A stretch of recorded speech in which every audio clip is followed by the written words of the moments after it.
परम प्रिय साथियों, बहुत दिनों से घर में काम चलने की वजह से मैं आपके सामने अपने विचारों को प्रस्तुत नहीं कर सका। इसके लिए मुझे खेद है। आज मैं ऐसा ज्वलंत मुद्दा उठाना चाहता हूँ जिसका कि हमारे समाज पर बहुत गंभीर प्रभाव पड़ रहा है। कुछ लोग मोबाइल की अहमियत को तो समझते ही हैं और यह बताने की शायद किसी को ज़रूरत नहीं है कि इंटरनेट से जुड़ने के बाद इस यंत्र ने लोगों को जिस तरह से आपस में जोड़ने और उन्हें सशक्त बनाने का काम किया है, उसकी कोई मिसाल नहीं है। इस मायने में वर्ष 1995 एक तरह से मील का पत्थर बना।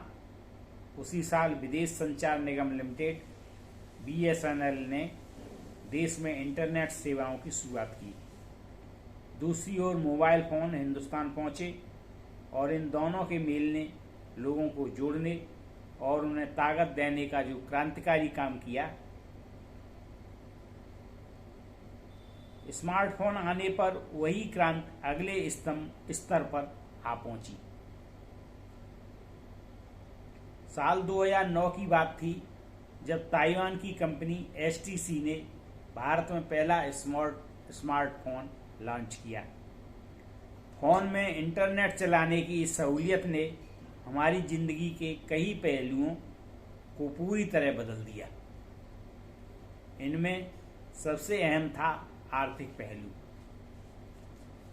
आज हम मोबाइल में पड़ोस की किराने की दुकान से लेकर दुनिया के दूसरे कोने में मौजूद स्टोर तक से शॉपिंग कर सकते हैं, बैंकिंग के काम कर सकते हैं। लेकिन स्मार्टफोन और उसके इंटरनेट की यही सुविधा अब कई लोगों के लिए एक बड़ी मुसीबत बनती जा रही है और इसकी जड़ में है तुरंत फुरत कर्ज देने वाले लोन ऐप। हाल में ही इंदौर से खबर आई कि एक व्यक्ति ने अपनी पत्नी और 2 बच्चों की जान लेने के बाद आत्महत्या कर ली।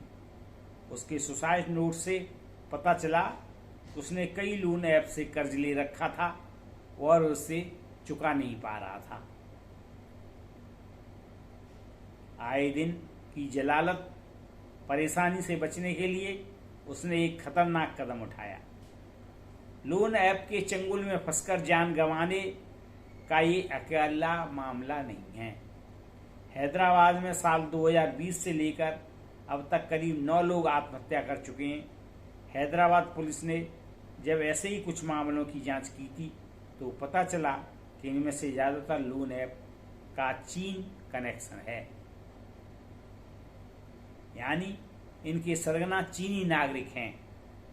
इन लोन ऐप को चलाने वाली कंपनियां गुरुग्राम और हैदराबाद से लेकर बंगलोर तक कई जगह बने अपने कॉल सेंटरों से इस पूरे खेल को अंजाम देती रही हैं।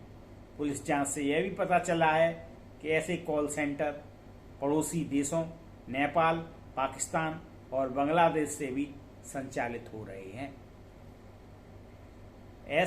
ऐसे ऐप सबसे पहले तो जरूरतमंद लोगों को कुछ हजार रुपए की छोटी मोटी रकम कर्ज में देते हैं और एक हफ्ते जैसी छोटी अवधि के लिए भी 2 गुना पैसा वसूलते हैं।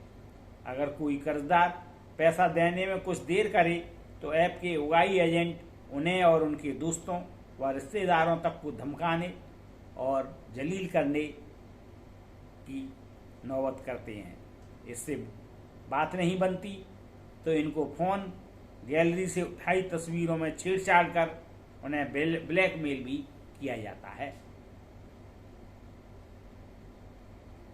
नवंबर 2021 में रिजर्व बैंक के वर्किंग ग्रुप ने digital lending app loan app पर अपनी एक रिपोर्ट जारी की थी, जिसमें बताया था कि 2017 से 2020 के दौरान डिजिटल प्लेटफॉर्म के जरिए कर्ज के लेन देन की रकम में 12 गुना का उछाल देखा गया। 2017 में यह आंकड़ा 11,671 करोड़ था, जो 2020 आते आते 1,41,881 करोड़ हो गया। जनवरी और फरवरी 2021 के बीच 81 ऐप स्टोर की जांच में पाया गया कि उस समय भारत में 1100 से ज़्यादा डिजिटल लोन ऐप मौजूद थे। इनमें से आरबीआई ने अपनी जांच में करीब 600 ऐप को गैरकानूनी माना, जिन्हें बाद में गूगल स्टोर से हटा दिया गया।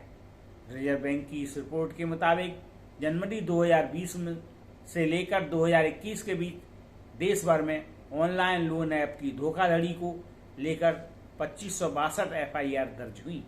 हालांकि ऑनलाइन लोन ऐप के पीड़ितों की मदद में लगे गैर सरकारी संगठन सेव देम इंडिया फाउंडेशन के मुताबिक पीड़ितों की संख्या इससे कई गुना बढ़ी है। इस संगठन को 1 जनवरी 2022 में 15 अगस्त 2022 के बीच इस तरह की 47,195 शिकायतें मिल चुकी हैं। मोबाइल ऐप से छोटे मोटे लोन लेने वाले लोग अक्सर गरीब गुरबे होते हैं। वे अपने साथ धोखाधड़ी की रिपोर्ट लिखवाने में से भी कतराते हैं, जिससे पीड़ितों की वास्तविक संख्या का पता नहीं लग पाता। Digital lending app reserve bank के लिए भी अब चिंता का सबब बनने लगे हैं। 2022 में एक कार्यक्रम में रिजर्व बैंक के गवर्नर शक्तिकांत दास ने इन आपराधिक गतिविधियों को रोकने के लिए जल्द ही नए नियम बनाने की बात कही थी। चाइनीज लोन ऐप का जानलेवा फंदा में ऐसी कई पीड़ितों और मामलों की जांच में जुटी पुलिस अधिकारियों से बात कर इन लोन ऐप के काम करने के तौर तरीकों की पड़ताल की है। इस पड़ताल से यह पता चलता है कि कैसे भारतीयों से उगाया गया पैसा चीन और हांगकांग तक पहुंचाया जाता है। रिजर्व बैंक भले ही कह रहा हो कि ऐसे लोन ऐपों से लोगों को बचाने के लिए नियम कानून बनाएगा, लेकिन साइबर क्षेत्र के विशेषज्ञ पूरी तरह आश्वस्त नहीं है कि इससे चाइनीज लोन ऐप के गोरख धंधे पूरी तरह रुक पाएंगे। फिलहाल इन्हें काबू में करने के लिए पहली जरूरत तो एक ऐसे ठोस कानूनी ढांचे की है जिसके चलते ऐसे ऐप हमारी साइबर दुनिया में पनप ही न पाएं। दूसरी जरूरत ऐसे पेशेवर जांच एजेंसी की है जो विदेशों में बैठे इन लोन ऐप के संचालकों तक पहुंच सकें और उनके अपराधों की सजा दिलवा सकें।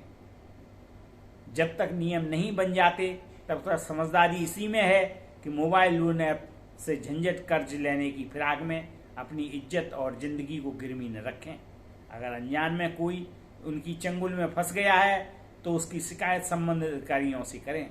आर्थिक रूप से सतर्क रहें और अपने को दर्शक लोग सुरक्षित रखें। यह जानकारी मैंने विशेष रूप से उन दर्शकों को दी है जो इन लोन ऐप के चक्कर में फंस जाती हैं। अतः ध्यान रखें और इन लोन ऐप के कर्ज में जाल में न फंसें। मेरे परम प्रिय दर्शकों, अगर इस विषय को आप अपनी लिए आवश्यक मानते हैं तो इसे सब्सक्राइब करें और कमेंट करें। धन्यवाद।